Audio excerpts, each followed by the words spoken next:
Hello there, everybody. This is Mel Allen. This baseball season was filled with milestones, streaks, drama, and some great fun. Major League Baseball has put all this excitement into one home video, Baseball 1991, a video yearbook. Now you can have all the hard-hitting action of the 1991 season delivered right to your door. To order for $19.95, use your Visa or MasterCard and call this toll-free number. Superstars galore and much more. This video includes the newsmakers, the wall breakers, and the record breakers.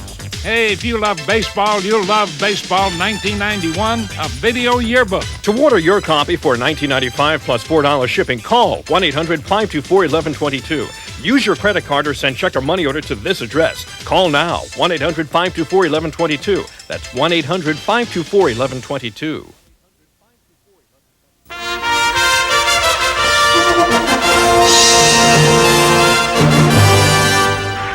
Delivery to Fisk. He swings, long drive, left field. If it stays fair, it's gone. Home run! The Red Sox win. And the series is tied 3 games apiece.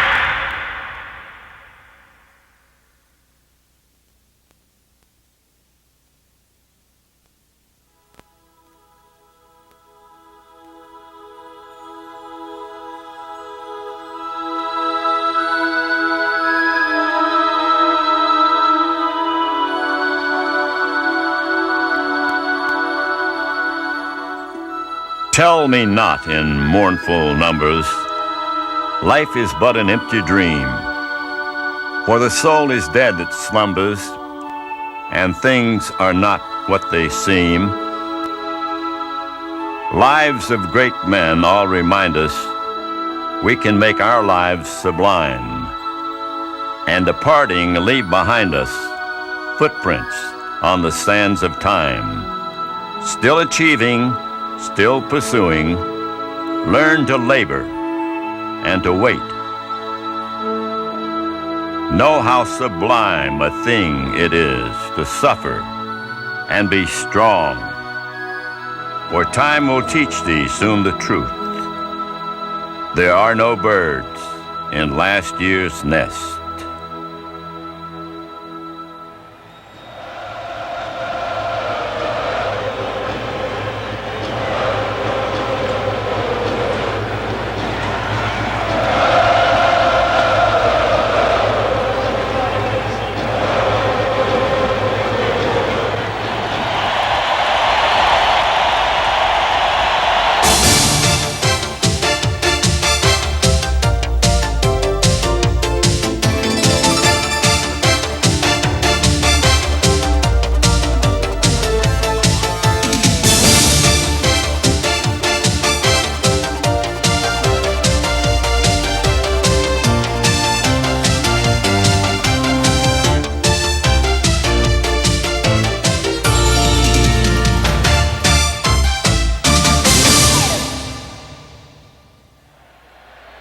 The 1991 World Series featuring the Atlanta Braves and the Minnesota Twins.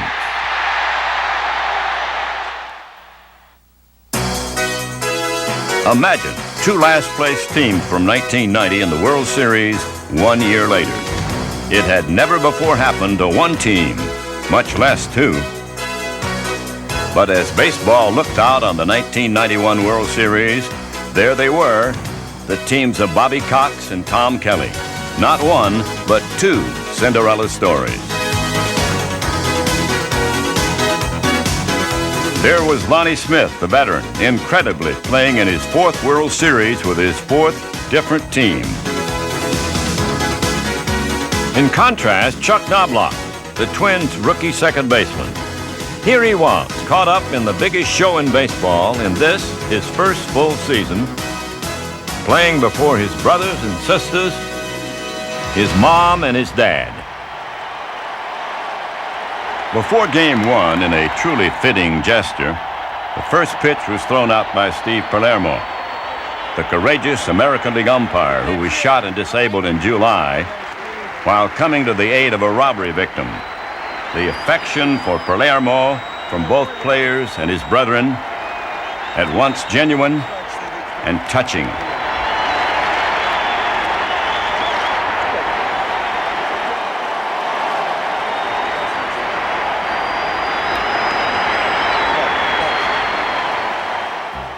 There was more goodwill for the Twins' starting pitcher, Jack Morris, a former Tiger who this season came home to roost. Jack Morris grew up in Highland Park near here, watching Jim Cott, Mudcat Grant, Bob Allison, and Harmon Killebrew play for the Twins, and he dreamed of doing the same. Well, Morris also had a dream first inning in Game 1. 3 up, 3 down.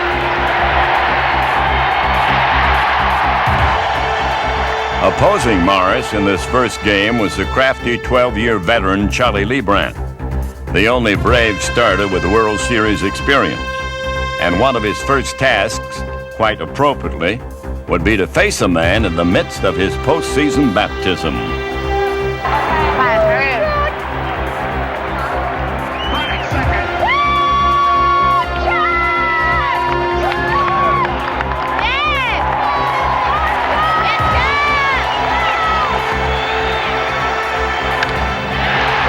First of the night.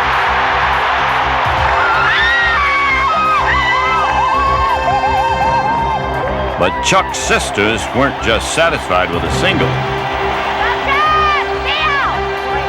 Beautiful, right out there. Steal, Chuck! There goes the runner. A strikeout and the runner down to second base with 2 out.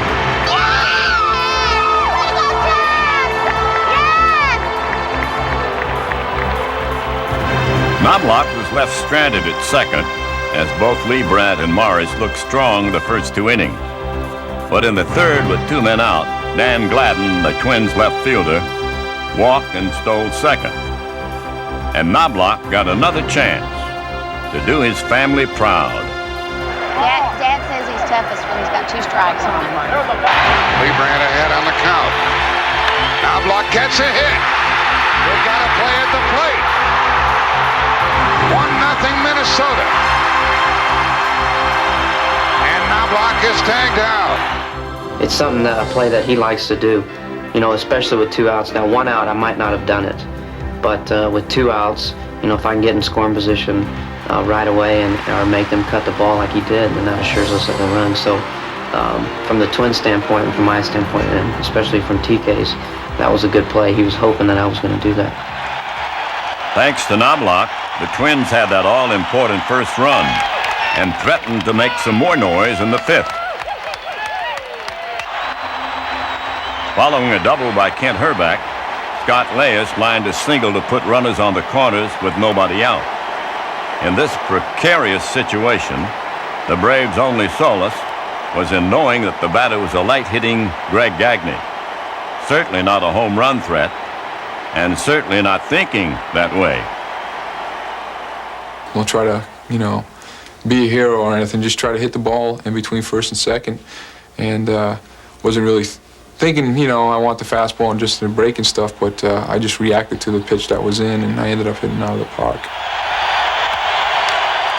Pretty well hit. This ball is going to go.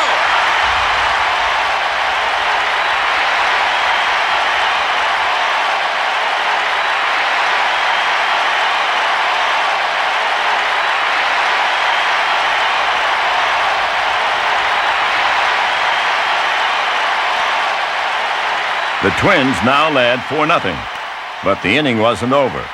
And with Jim Clancy now on the mound, they loaded him up. Now we have Gladden at third. Knobloch at second base. Chili Davis at first. And Brian Harper up into left field. And Hunter with an excellent play. A late tag by the runner. And he is out to end the inning as Olsen held the ball. So we end up with a 3-run 5th for Minnesota. The first in a series filled with plays at the plate had failed for Minnesota, but they were now leading 4-0, and Morris appeared in total command. But in the 6th, the Braves began to feel their oats.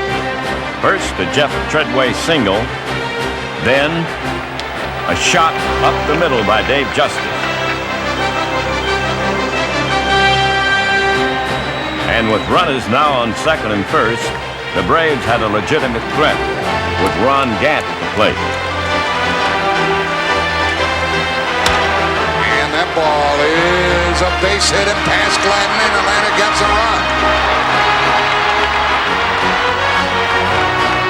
Just like that, the Braves had brought the tying run to the plate.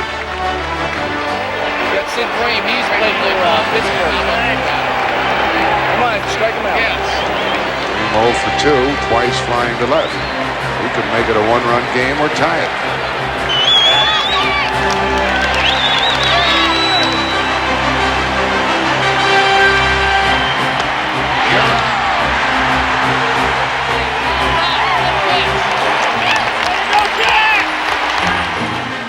A Kent Herbeck home run in the sixth gave the Twins a 5-1 lead. And as the game now moved into the eighth, a precautionary call went out to the bullpen in the event that Morris was beginning to tire. After all, the Twins' pen had not allowed an earned run in the championship series. And when Morris walked his first two batters, it was time for the hometown fans to pay homage to their hometown hero.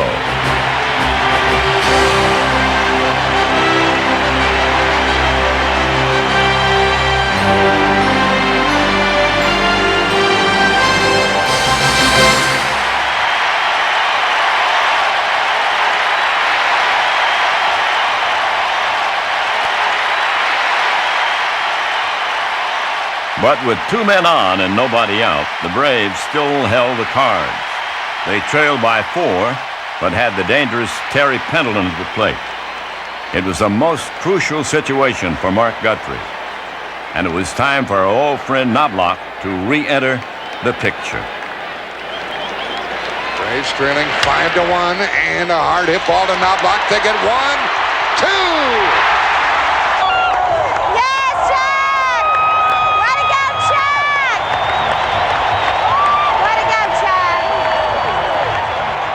The Braves did score a run in the inning, but it could have been much worse for the Twins. And with a 5-2 lead in the ninth, Minnesota felt quite secure in having Rick Aguilera on the mound. He of 42 saves during the regular season.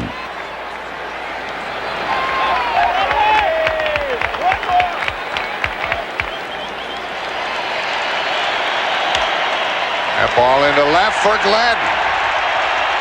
And the Twins have won the first game 5-2.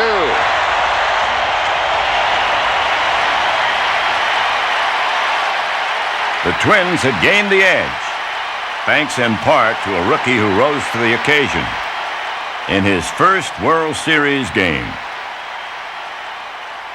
Nice button. Hey! Go on with this button. Where's that? You don't like our button? It is a bootleg picture.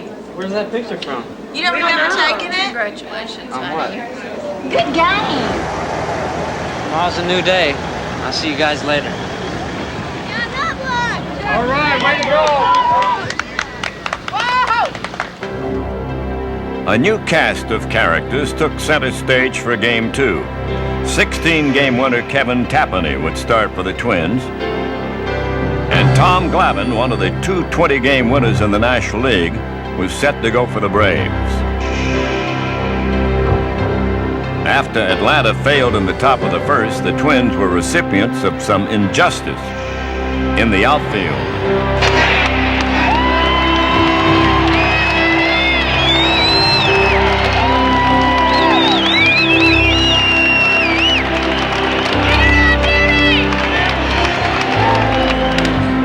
It up on the first one. Lemke going out, struggling to find it. Here comes the right fielder. It drops.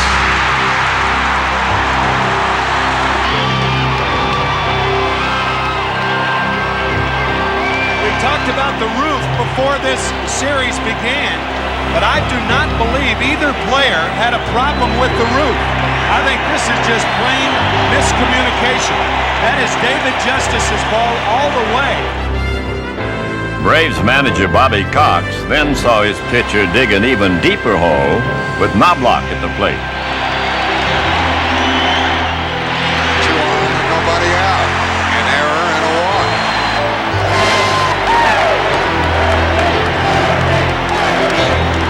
One thing that Glavine has going for him in a situation like this, Puckett led all major leaguers in hitting into double play ball 27 times.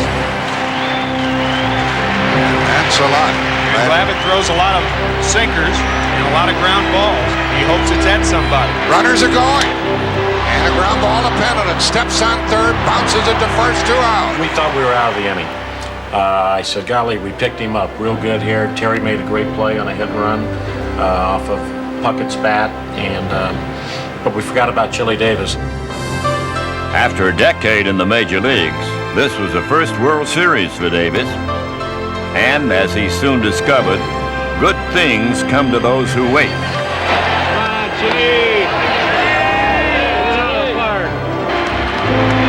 Chili Davis launches one.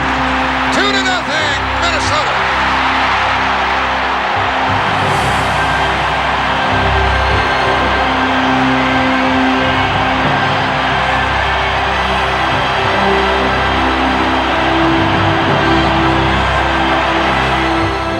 People just went berserk. They knew it was gone.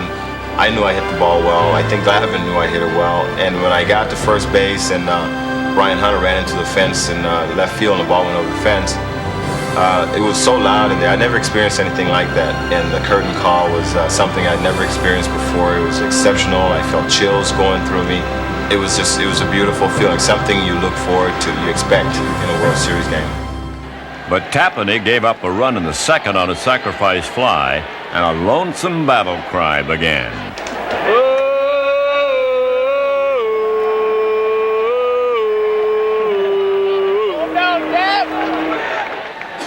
And with 1 out in the third, Lonnie Smith sought to answer the cry with some action. Off the glove of Elias. Probably an error, and Lonnie Smith runs the bases with 1 out. But then came one of the more controversial plays in the entire series. Ron Gant was at the plate, and a single would put the runners at the corners with 2 men out. Or so it seemed.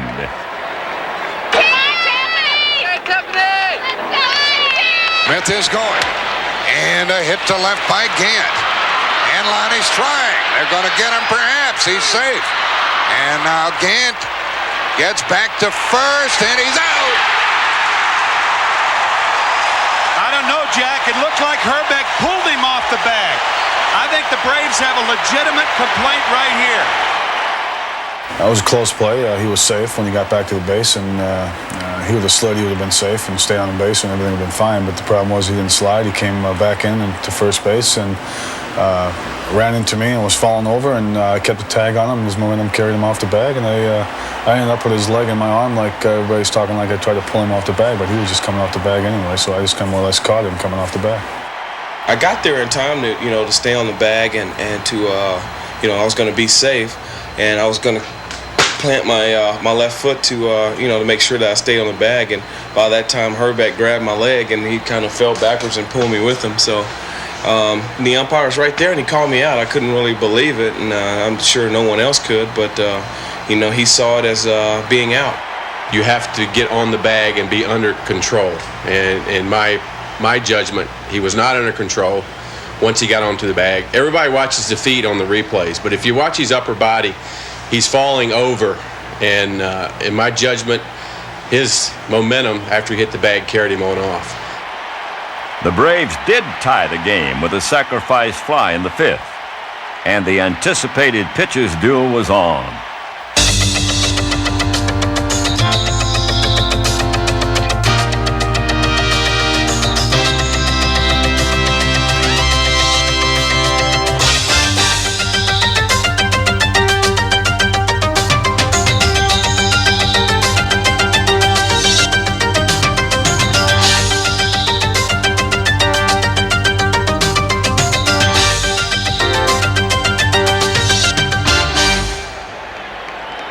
game remained tied at 2, but in the top of the 8th, Atlanta had an opportunity to take the lead. With runners on first and third and 1 out, Gant needed only to hit the ball anywhere, but straight up. Pops it up, foul. And there is a play. Now with 2 out, Justice was looking to atone for his first inning faux pas. Come on, Justin. You gotta get it out, buddy. 2 outs. Come on, get it. This is the most noise from this crowd all night. Into left for Gladden. He's right there. Inning's over. What a chance the Braves had, and they let it get away. They've left 5, and we're still tied in the bottom of the 8th. Back to Glavine, who earlier had retired 15 Twins in a row. But now in the 8th, he was facing the pride of Mamaroneck, New York, Scott Leas. And he corks one into left field. Back at the track is Hunter, and it's gone!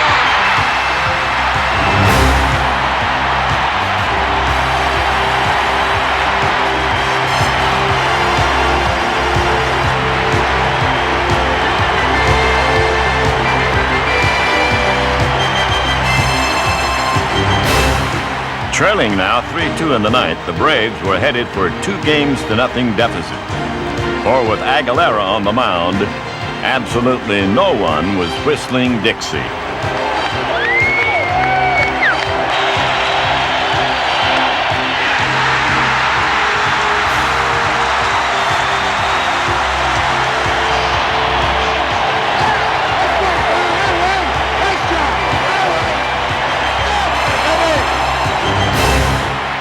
The Twins had swept the first 2 games at home, but the Braves weren't about to concede.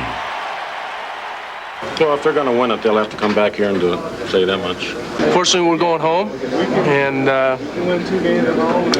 it's nice to be here in Minnesota, my hometown, but I'm ready to leave.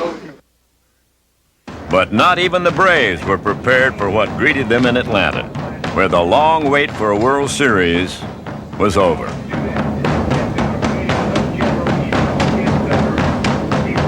Everyone, it seemed, was enraptured by the Braves. It's the chopping tour of 91. Tomahawking, I'm sure is fun. The finishing touches were in place in a city overcome with excitement, which, as Game 3 approached, grew deafening.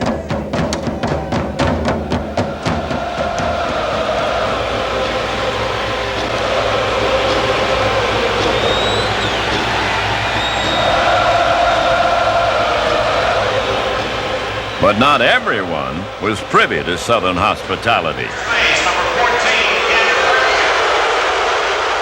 As the fans at Herbeck know, they would have called that play at first quite differently. I love it! I love it! Tip it! Thank you! But they left no doubt about how they felt toward their Braves, especially their newly crowned savior, Steve Avery. And of course, the big question is, can Avery do it again? He won 18 games during the regular season. Then he beat the Pirates. And now, in order for the Braves to be in any sort of a comfortable position, he's going to have to beat these Twins. Gladden hits it into right center, and Gant's on the move. The ball gets between them. That ball should have been caught. And Gladden's going to end up at third base. They hold him there. Well, that's the way the game started the other evening when the Twins were batting first inning Game 2. And once again, the Twins capitalized. 3-base hit for Gladden is his first hit, and this will put Minnesota on top. Knobloch sacrifice fly, and it is 1-0 in favor of the visiting Twins. And some people thought that Steve Avery just might shut these Twins down altogether. It was the first run in 16 1/3 postseason innings allowed by Avery, but he escaped further damage, and the Braves looked to get even.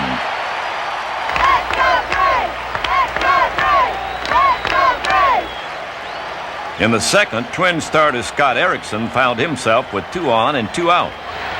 Olson walked. He's at second. Mark Lemke got the first Atlanta hit. He's at first.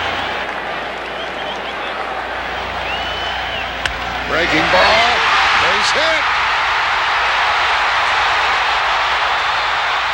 We are tied. And the runners end up at second and third.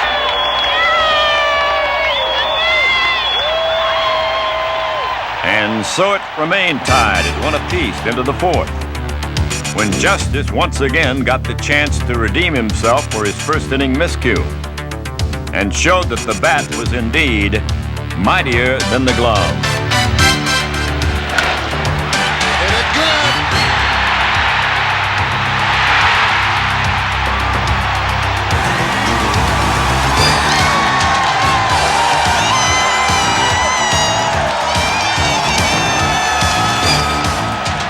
On to the bottom of the fifth, where Lonnie Smith's image was further enhanced with 1 man out, and the base is empty. All around to the top of the batting order. Lonnie Smith has struck out and fouled out to right.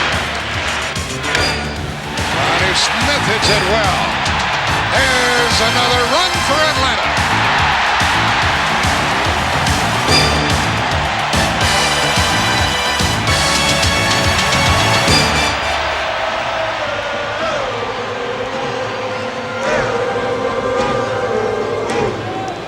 The Braves scored still another run in the inning and held a commanding 4-1 lead into the seventh. Avery appeared in complete control, but a chink was etched in his armor by the heretofore silent Kirby Puckett. Hit by Puckett, and that one's carrying a long way, and Mitchell can't do anything about that one. And that makes it 4-2 as Puckett gets his first hit of this World Series. And the Twins fans have an opportunity to root here in the seventh inning. And that's the salute from the Metrodome in Minnesota. But back in Atlanta, there was a bit more trepidation as Minnesota began to call on a bevy of pinch hitters to open the eighth. They couldn't help but see Alejandro Pena up in the bullpen in case Avery further faltered. For now, however, with a 4-2 lead, the game was Avery's, and the pinch hitter, Brian Harper. Pendleton scoops it, grabs it, throws it, and safe at first. We'll see how they roll that one, and Harper gets down to first base nonetheless. Because Terry Pendleton is such a good fielder, they're going to give him an error. Sometimes you're penalized by your ability. That brings Bobby Cox out of the dugout. He didn't like the sixth inning or the seventh inning. The Puckett home run. Now the error, and he lifts Steve Avery. Alejandro Pena will come in and listen to this crowd.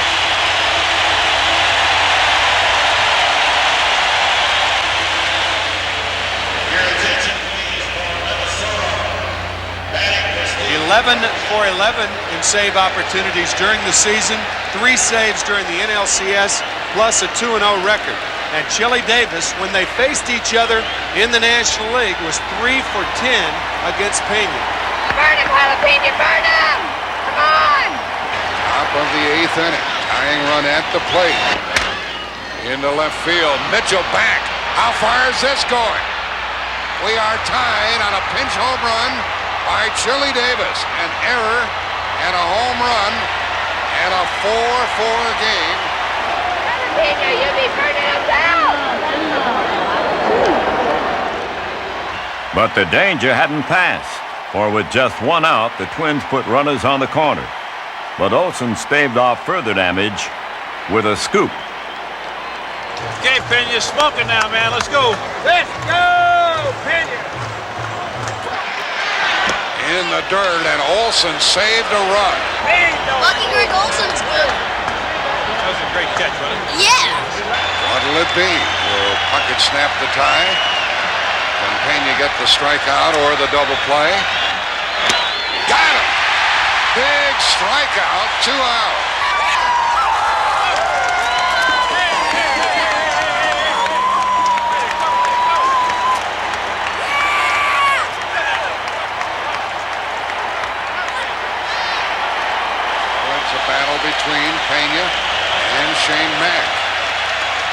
Mack wants to do his damage. Pena struggling to get out of the eighth. Herbeck running again, and it struck him out. Pena had survived, and though the Braves had squandered the 4-1 lead, they were fortunate to be tied. The tension became unbearable as the game moved into extra innings.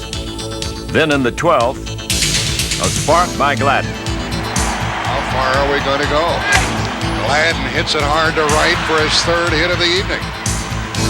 Gladden singles with one out here in the 12th. And the Twins would like to snap the tie here in the 12th inning and then get Aguilera on his feet in the bullpen.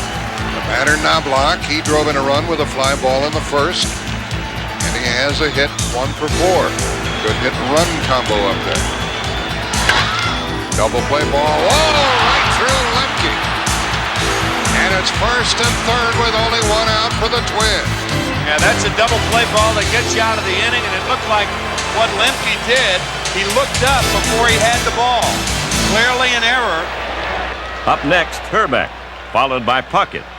A breakfast of champions better left untouched. So Atlanta countered with Kent Mercker, and an incredible scenario unfolded. And Rick Aguilera of the Twins is now up. Tom Kelly sniffing a lead here. Hey, we talked earlier about Rick Aguilera and a batter. Wouldn't it be something for Rick Aguilera to pinch hit for Mark Guthrie, who is in the 5-hole now, remember. So if they get Herbeck, you might see a walk to Kirby Puckett to load the bases, even if runners are at first and third. Just thinking ahead. Tim McCarver's prescience proved perfect as Mercker met Herbeck head on.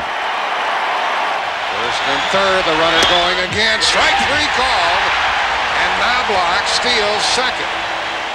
And that set up a World Series first since the designated hitter debuted in 1973. A shining pinch hit moment for a pitcher at the plate. Puckett is up, and Tim McCarver right smack on the money with regard to what's going to happen. And Aguilera is going to be the pinch hitter. What about this? Now, you know, this is unbelievable. Top of the 12th, the bases were loaded, 2 men out, and a pretty good hitting pitcher at the plate. Here comes Aguilera. This pitcher has a .203 lifetime batting average.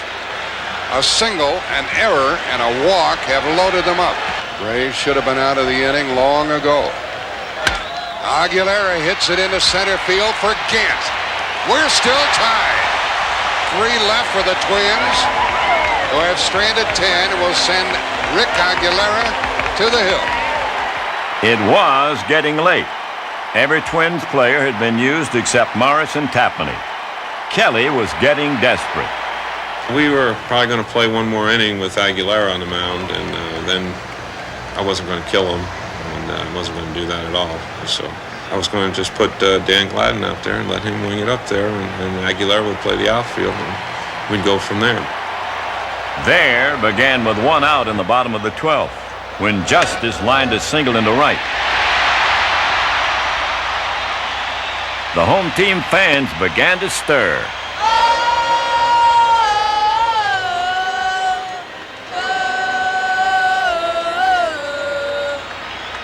Cox, too, was running out of options and elected to play it aggressive. 7th pitcher of the night for the Twins is out on the hill. Runner going. Ball 1 and a stolen base, and the winning run's in scoring position. After Olson walked, Lemke, who was almost the GOAT with his error in the top of the inning, came to the plate defiant, determined to make amends. Lemke hits it into left field. Here comes Justice. Save!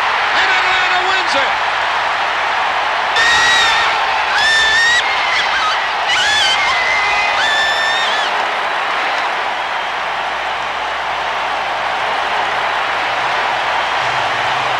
The throw by Gladden, too late, and the Braves win their first World Series game ever. The little men have become the big men in this series.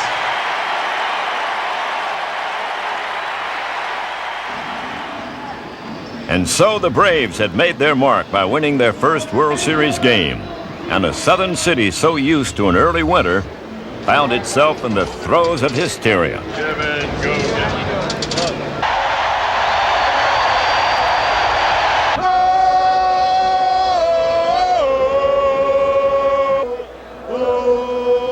Game 4 marked the return of Morris to the mound, looking to extend his success. His counterpart, John Smoltz, who was a boy growing up in Michigan, idolized Morris.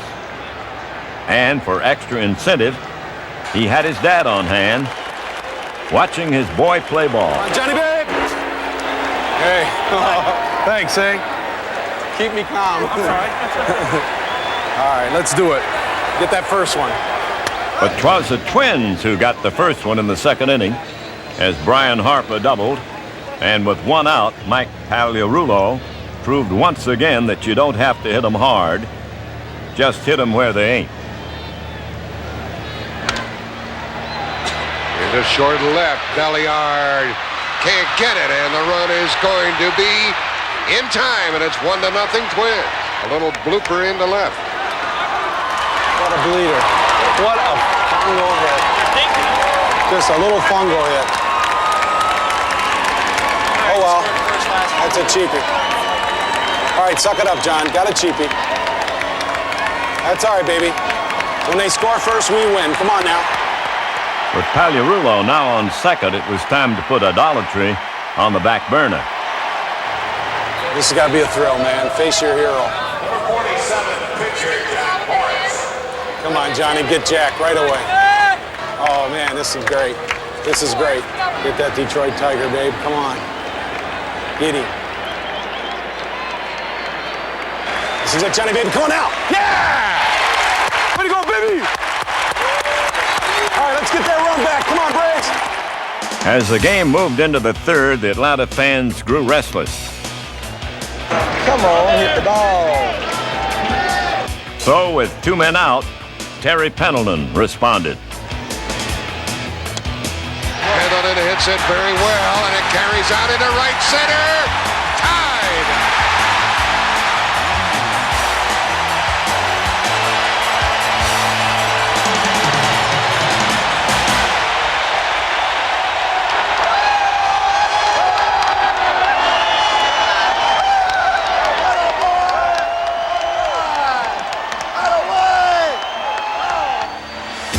But in the top of the fourth, Minnesota mustered a rally of sorts, putting runners on the corners with 1 out.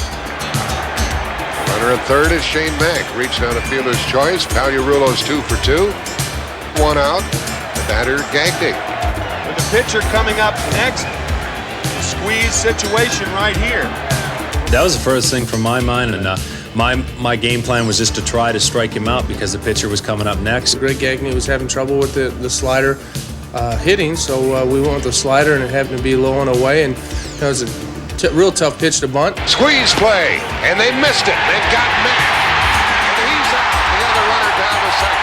Yeah! Way to go, Greg! Way to go, Gregory!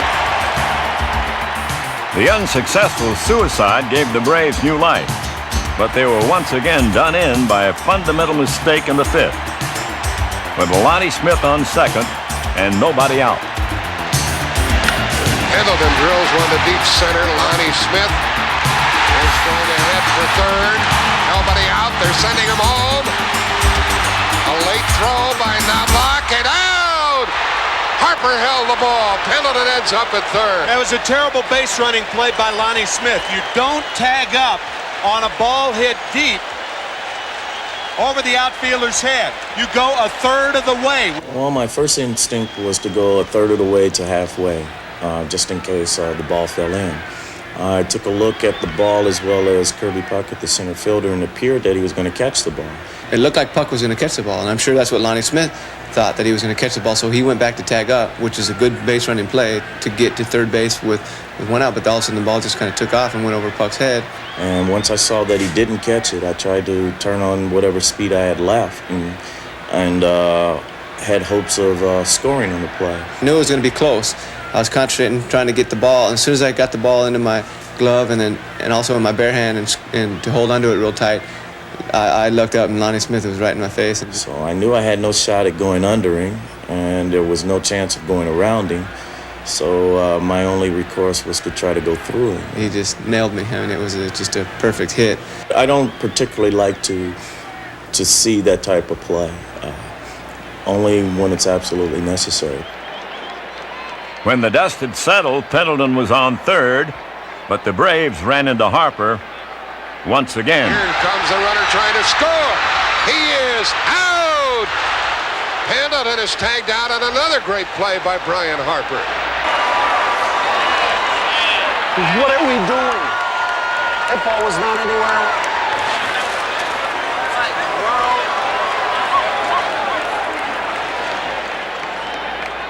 Into the seventh round, where with one out, Paliarulo looked for the knockout. Strike him out, son. Strike him out. Strike him out, Johnny. Right here. Pull the trigger on it. Pull the trigger on it. It's gone. It's out of here. Knew it. Tough pitch, son. You had him too, baby. Just suck it up now. Suck it up. Walk off. We got it. We're going to come back. It's all right, Johnny. Come on, babe. Dig deep, baby. Dig deep. The hope and prophecy of John's father did not look like it would be realized in the bottom of the seventh, where even though the Braves had tipped their hats to a rally, it was Twins reliever Carl Willis who was turning the Atlanta hitters inside out.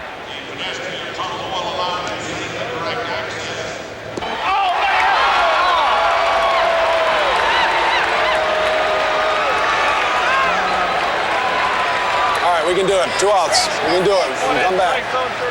Left fielder, Lonnie Smith. Come on, Lonnie!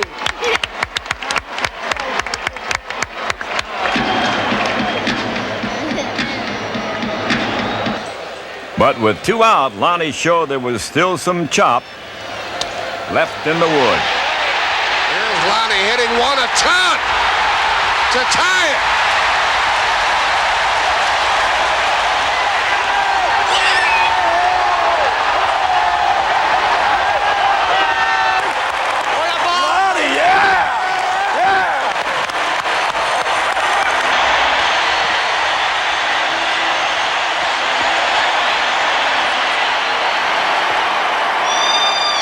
The sheer beauty of baseball was almost overwhelming.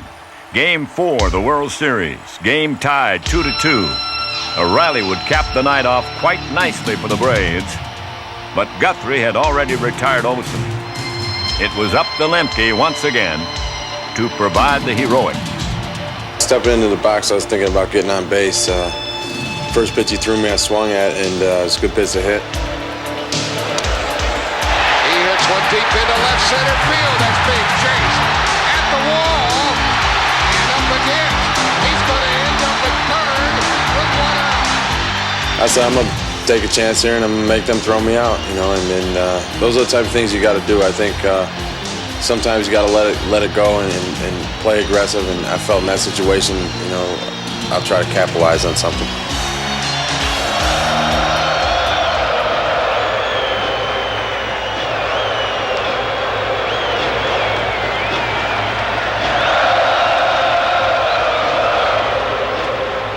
After walking Blauser, Kelly elected to rest his fortunes on bedrock. And now Kelly's going to come out and make the move and bring Bedrosian in. Bedrosian will pitch to either Cabrera or another pinch hitter. Well, now Bedrosian is in the game. Tight spot for the Twins. Bobby Cox made the switch to Jerry Willard, who is the pinch hitter with Mark Lemke at third base, Jeff Blauser at first base, and only 1 out. Long fly ball, the game is over. See how shallow the outfielders are? This fella has played at Bend, the Peninsula, Reading, Oklahoma, Charleston, Cleveland, Maine, Tacoma, Birmingham, Vancouver, the White Sox, and he's had only 14 at-bats this year.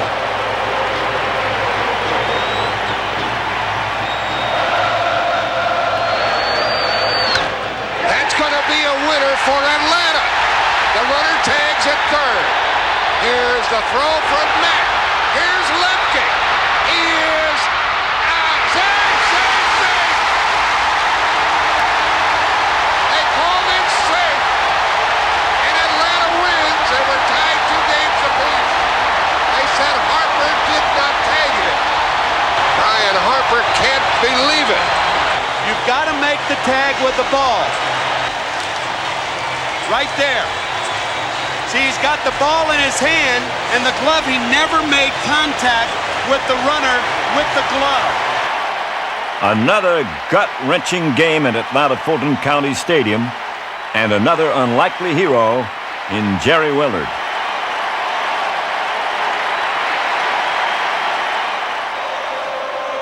You couldn't blame the fans for being a bit off-kilter as the final game in Atlanta got underway. The Braves called on Tom Glavine to pitch the pivotal 5th game, and with a sense of deja vu, he found himself once again facing Kevin Tapani, who had pitched 8 solid innings to win Game 2. In the early going of this game, Tapani and Glavine once again dominated. But in the bottom of the 4th, Gant broke through Tapani's veneer and set the stage for some Southern justice.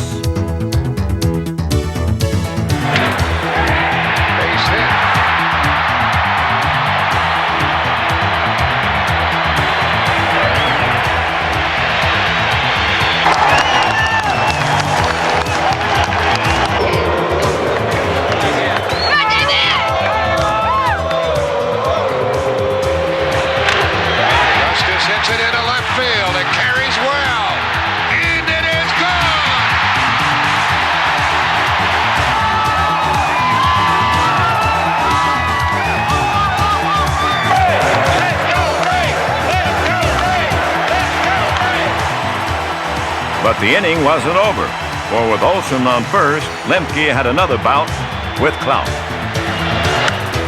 Lemke drills one into right center field. Did he do it? Off the wall. The run will score. Lemke going for third. He makes it.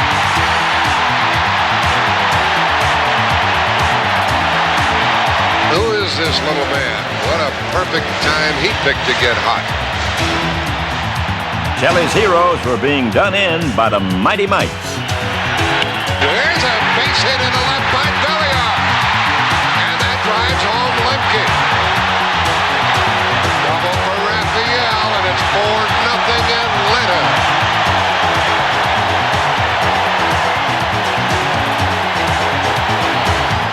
The Twins could sense this one getting out of hand.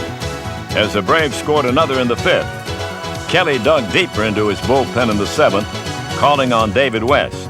But all he did was put a Mr. October postscript on the storied World Series career of Smith. Ronnie hits it high, hits it deep. There she goes.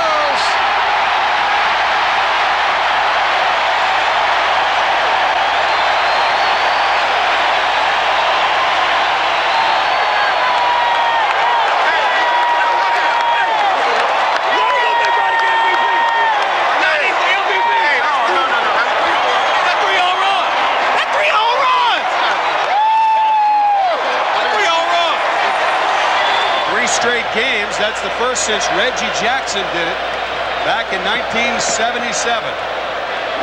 Lonnie's 3rd straight home run game spurred the Braves to break out the bats. Another hit. Canada will score. Gant to third. 7-3. In for the play at the plate and a hit by Hunter. And another run for Atlanta. 8-3.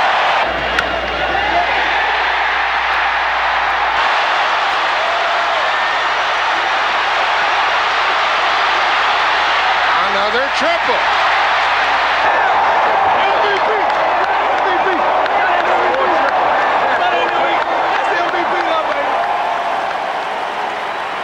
Lemke's 2nd triple of the game and his 3rd in the series turned even the neon lights out on the Twins.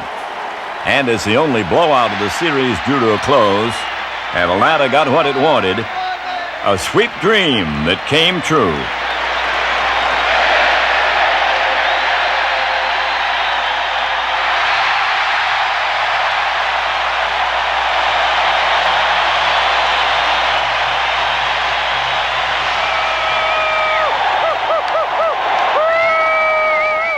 3 straight in Atlanta wasn't the end of the series, but it wasn't peanuts either. They needed but one more to win. We intended to sweep. That's what we came here to do, and that's what we did. With a theatrical flourish, the Braves were now 1 win away from the title. But they had to return to the Dome, where the Twins were simply perfect. The Homer Hankies were out in force for Game 6, and the revitalized Twins were out to stop the Braves' momentum.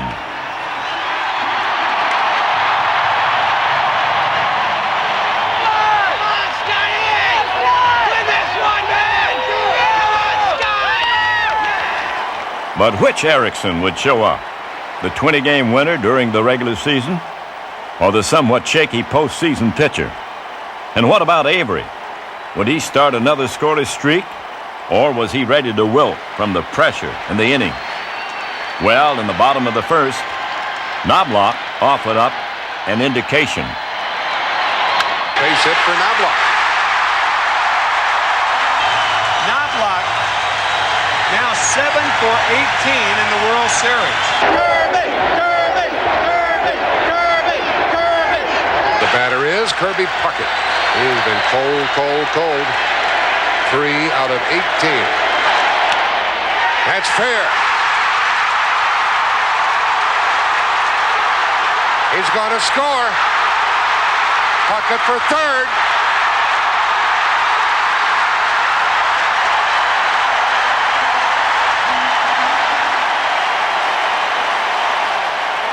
Avery got the second out, holding Puckett at third, but somebody was due. Well, of all people, who's up there now for the Twins? Shane Mack. 0 for 15 in the series. 0 for his last 2 at-bats against Toronto in the championship series, so he's 0 for his last 17. There's a hit. 2-0, Minnesota.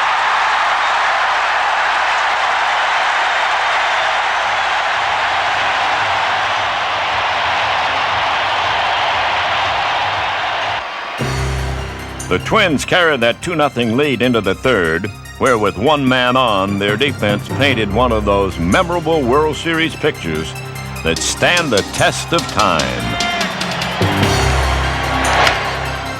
He corks it to left center and chased by Puckett. He caught it.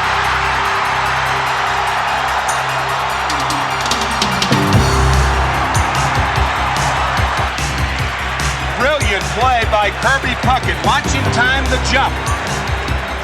But though Kirby was brilliant, the Braves were resilient. And in the top of the 5th, they sought to come back.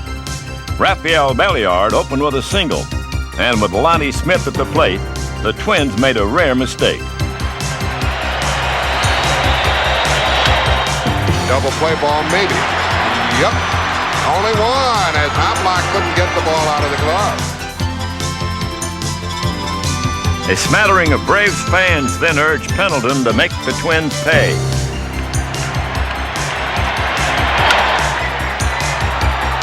Puckett chases it to the track. It might go. We're tied. Pendleton's second home run of the series ties it in the 5th. That's what happens when you fail to make the double play.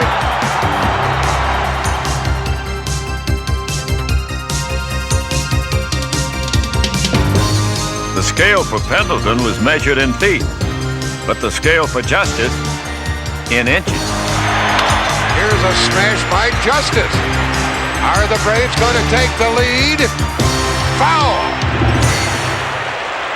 Everybody off the Atlanta bench. Justice thought it was a home run, and the right field umpire made the call. No doubt it was far enough. Oh, yeah. And it was a tough call for Rick Reed, the right field umpire.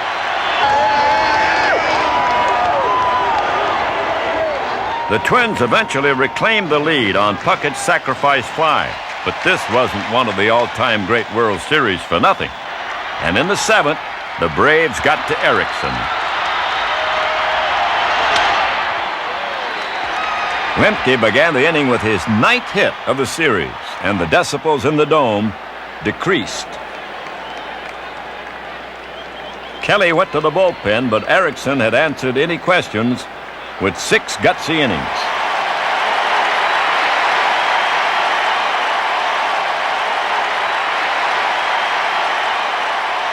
Now it was Guthrie's turn to stem the tide. But a wild pitch and a walk had opened up a can of worms. Single and a walk in the inning. Lemke down at second. Lonnie Smith at first. 1 out. 1-run lead for the Twins in the 7th, and Pendleton, who's had 2 hits, is up. And it's up to Knobloch. Bases loaded. And an infield hit for Pendleton, his 3rd of the night, loads the bases for the big Atlanta hitter, Ron Gant. Out went Guthrie. In came Willis. The World Series might be on the line right here. To deep short. Tying run scores. That was 2 out. Come on. Lemke crosses the plate to make it 3-3. Now 2 are out, but a runner stood ominously on third. It was indeed hanky-biting time as Justice sought to give Atlanta the lead.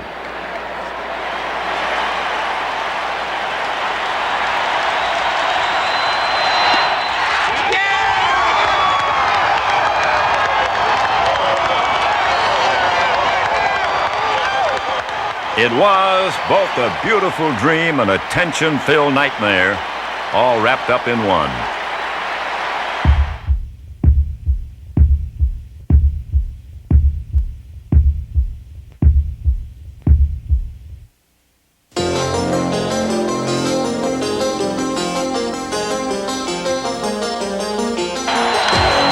Maybe a double play.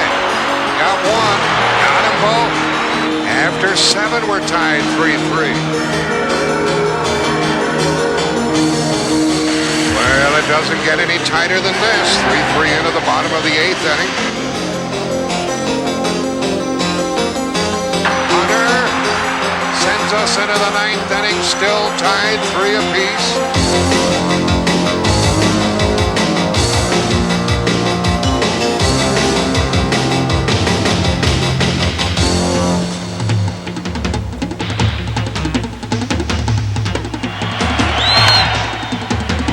Ball deflected to Gagne. He gets one and a double play. Now the Twins could win it and tie it with a run in the 9th.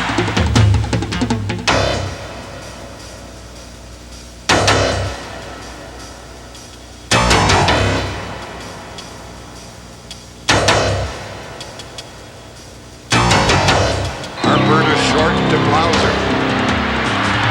He got him, and we go into the 10th inning.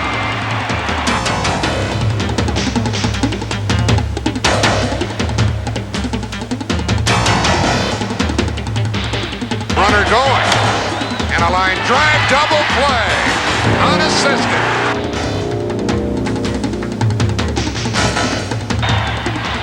Blauser gets him and sends us into the 11th inning.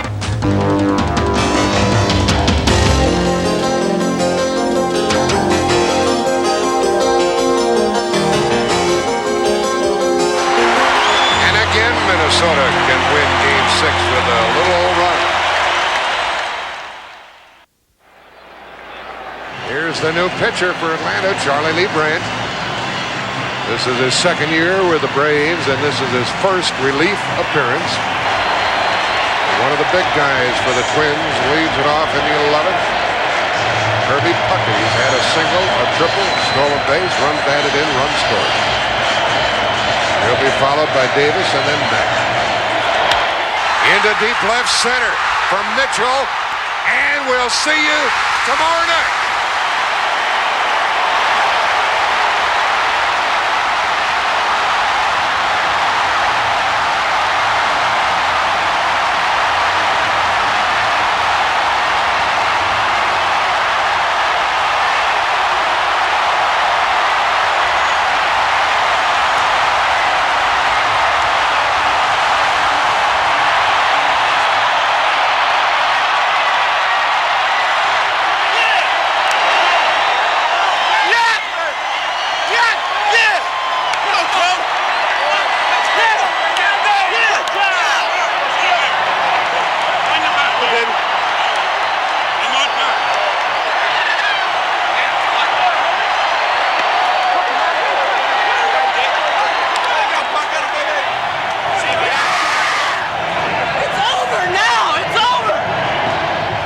got a storybook, see? There's a book, and it's on page chapter 6 is over, and now you turn to chapter 7. It's a storybook World Series. What's going to happen tomorrow in Game 7, Chapter 7? Oh, my God, I can't wait. It's going to be something. Can you imagine this going on like this? Unbelievable. The fabled Game 7 of the World Series and a rematch of the Game 4 starters. Here's the starting pitcher for Atlanta, number 29, John Schmaltz. Warming up for the Twins, number 47, Jack Morris. The recognition that this was one of the truly great World Series was not lost on the players, who acknowledged from the start that everyone had won. And to nobody's surprise, a taut, nerve-wracking pitching duel commenced.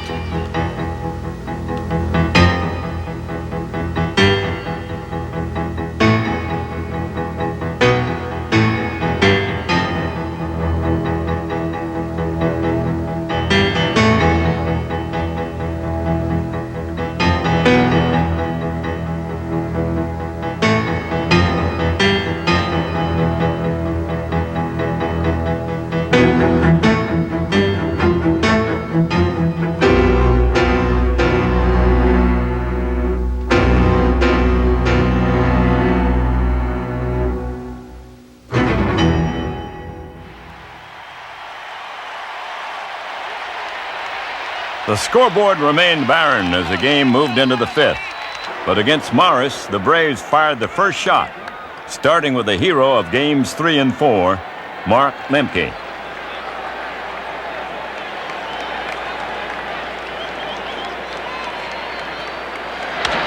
And another hit for the little guy. That is number 10 for Lemke. It is a guarantee that Belliard will be bunting on the first pitch. Belliard had been quietly exceptional throughout the series. And in a game like this, one run could make all the difference. Play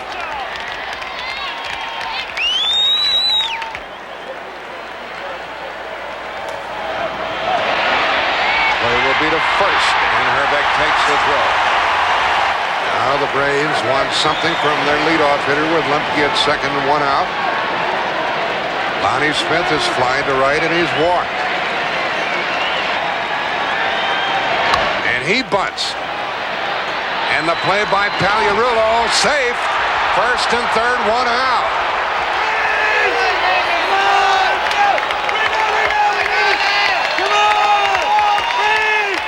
So Lonnie Smith says to Terry Pendleton, you do it. Of course, it's easier for Pendleton to do it because now there's a runner at third and still only one out.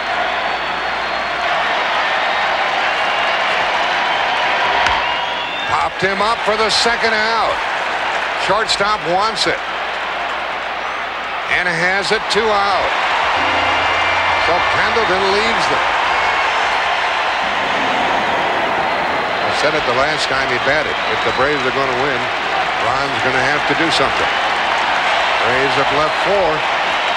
Have 2 on, 2 out. Then with one pitch, a pair of could-have-beens for the Braves. In the dirt, blocked, the runner halfway, and he is safe. He got back.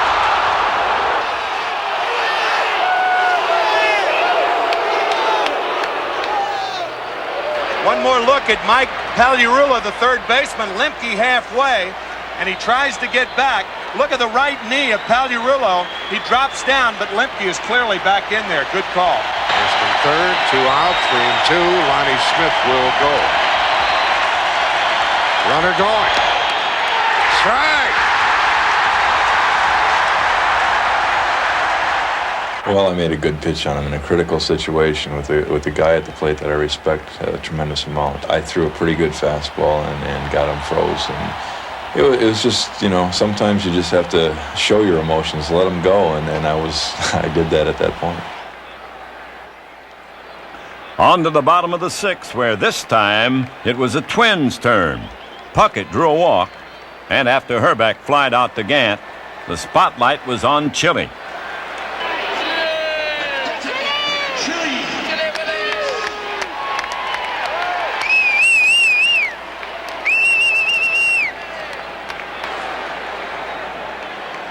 With the veteran at the plate, a lot of bad things could happen to Atlanta, but so could one good thing.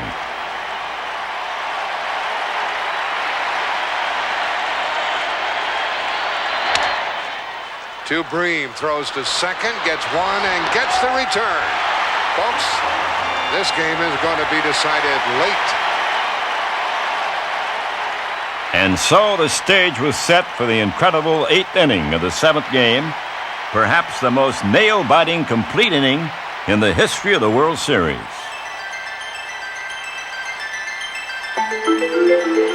It's all pitching here tonight. Jack Morris, John Smoltz, 9 hits total. The longest scoreless start of a 7th game in a World Series. Jack Morris takes it into the 8th, faces the top of the order. Ronnie Smith, Terry Pendleton, and Ron Gant.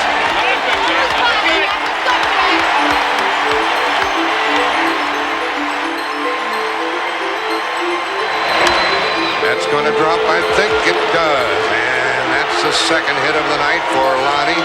On base for the 3rd time. Now what do you do with Pendleton, Tim? Well, there are a lot of ways you can go. You can bunt, you can hit and run, or you can play it straight up. Well, they went straight up and got 2 quick strikes on Pendleton, who then stayed alive by the skin of the ball. In the dirt, says the third base umpire, Terry Tatum. And Pendleton's still alive on the foul tip. So he foul tipped it, then the ball went in the dirt, and then it skipped into Harper's mitt. With another swing at his disposal, Pendleton sought to make the most of it.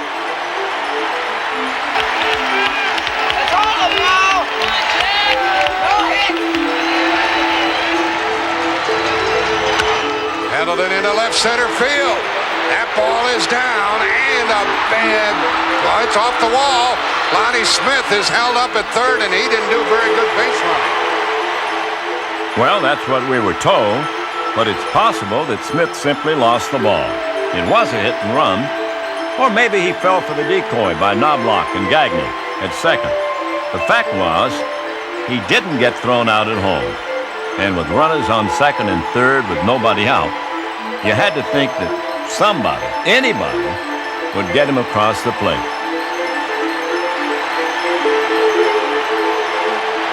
And we still have no score, but it's second and third and nobody out.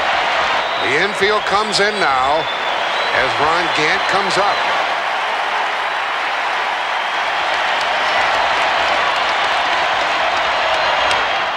Little roller, and they'll get an out without a run scored. They got Gant again. He's 0 for 4.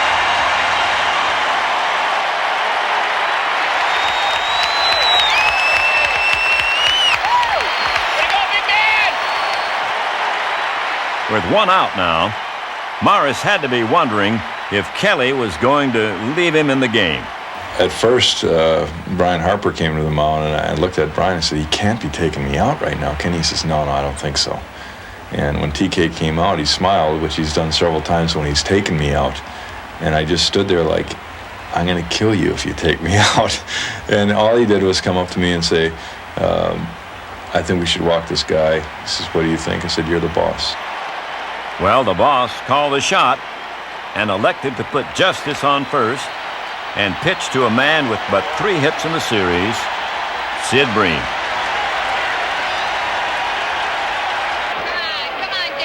Come on, buddy.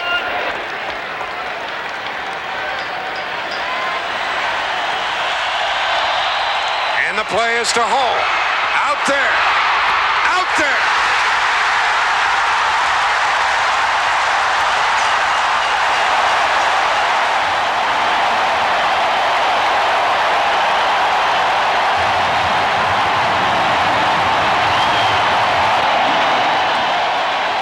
It was the biggest play of the series by far, but how could the bottom of the 8th ever top the top? Well, it began when pinch hitter Randy Bush opened the inning against Smokes.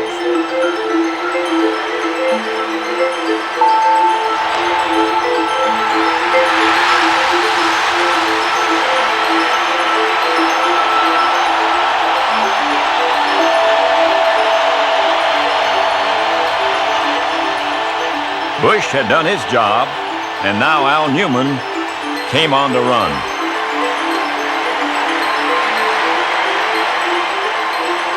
Gladden popped out after failing to sacrifice, so with one man out, the pressure returned to Knobloch. About this young Atlanta hurler, Alan Schwartz. Runner going, base hit. First and third, one out. And who's up? Puckett.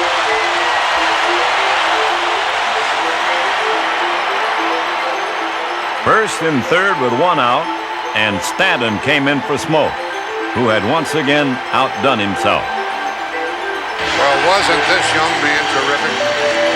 Took the game scoreless into the eighth inning, pitched 7 1/3, no runs, 6 hits, struck out 4, hit 1, walked 1, and gives way to Mike Stanton.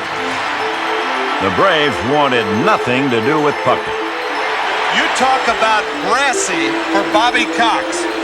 I'm telling you, this takes a lot of guts right here. Bobby probably considers one run, you know, that's going to open the floodgate. What one run's going to win it. So he's playing it like the bottom of the ninth instead of the bottom of the eighth. Al Newman, the runner at third. And Chuck Knobloch down at second, and they walked Kirby Puckett. Ken Herbeck has struck out 3 times against Mike Stanton. That's why Herbeck doesn't like to face Stanton, but here he is facing him in the most important situation of the series. And a line drive and a double play sends us into the ninth inning scoreless. So the Braves catch a break. An amazing inning of World Series baseball had come to a close, and after the Braves went 1-2-3 in the ninth, the Twins began their half with a Chili Davis single and a bunt hit by Harper. It was on the bunt that Stanton, who pitched so admirably throughout the series, was injured, and Pena was called on to get the Braves out of a most difficult situation. Here's a good something. Lead-off single by Chili Davis. A bunt single by Brian Harper. Nobody out in the Twins' ninth. Let's see how Shane Mack plays it with 2 on. One would think these teams had used up their quota of double plays. One would think. And a ground ball to Lemke. They get 1 and a double play. The runner ends up at third with 2 out. A strikeout by Paul Sorrento ended the inning. And for the first time in World Series history, 3 games had gone into extra innings. Once again, Morris stymied the Braves in the top half. The bottom half commenced. We're piling up some records, and here we are, scoreless in the bottom of the 10th with Gladden, the batter, against Pena. Broken bat, fly ball's going to drop. He's trying. Save!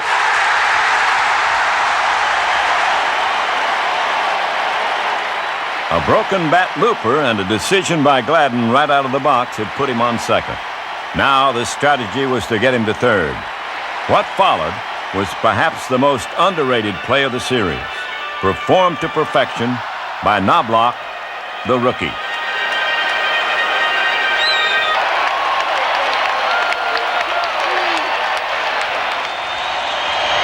Knobloch bunts, Pendleton goes to first. Lemke took the throw. There's the winner at third base, 1 out. The Braves then walked Puckett and, somewhat surprisingly, the slump-ridden Herbeck to load the bases and set up the fourth. On came Gene Larkin, an unlikely hero. Larkin is the pinch hitter with the bases loaded and 1 out. Minnesota bench hoping to get this winning run across here in the 10th. It's carried by Dan Gladden at third. Pena in a jam. The Twins are going to win the World Series. The Twins have won it. It's a base hit. It's a 1-0 10-inning victory.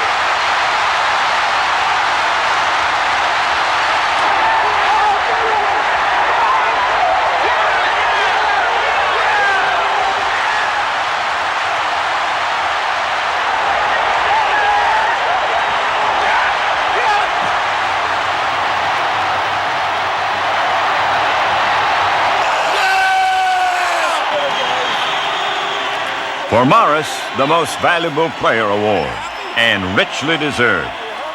For both the Minnesota Twins and the Atlanta Braves, the end to a glorious one-year journey from last place to a World Series that was simply the best. We knew it was 1 in a million. It was such a long shot, but somehow we got here together.